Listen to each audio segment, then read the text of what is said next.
দীর্ঘদিনের কিডনি রোগের সঙ্গে লড়াই শেষে প্রয়াত সিপিআইএমের মুহুরীপুর অঞ্চল কমিটির সদস্য তথা জিএমপি নেতা রতন ত্রিপুরা দক্ষিণ ত্রিপুরার মুহুরীপুর এলাকায় নেমে এসেছে শোকের ছায়া।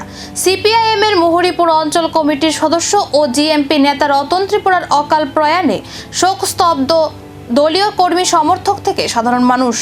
দীর্ঘদিন ধরে কিডনিজনিত সমস্যায় ভুগছিলেন তিনি।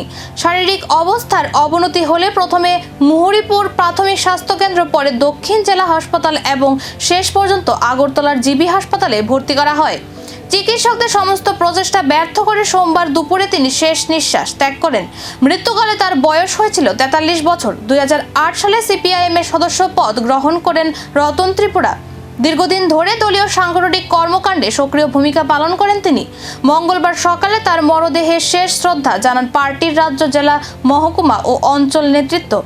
পাশাপাশি উপস্থিত ছিলেন অসংখ্য কর্মী সমর্থক ও সাধারণ মানুষ। শেষকৃত্যের আগে পরিবারের সদস্য, আত্মীয়স্বজন ও সহযোদ্ধারা আবেগগহন পরিবেশে তাকে শেষ বিদায় জানান। তার অকাল প্রয়াণে মুহুরীপুর সহ গোটা এলাকায় নেমে এসেছে গভীর শোকের ছায়া। মাত্র 43 বছর বয়সেই থেমে গেল এক রাজনৈতিক কর্মীর দীর্ঘ পথ চলা। কিন্তু দলীয় সংগঠনে তার অবদান এবং সংগ্রামের স্মৃতি কতদিন বেঁচে থাকবে মানুষের মনে, সেই প্রশ্নই এখন ঘুরপাক খাচ্ছে মুহুরীপুরের আকাশে বাতাসে।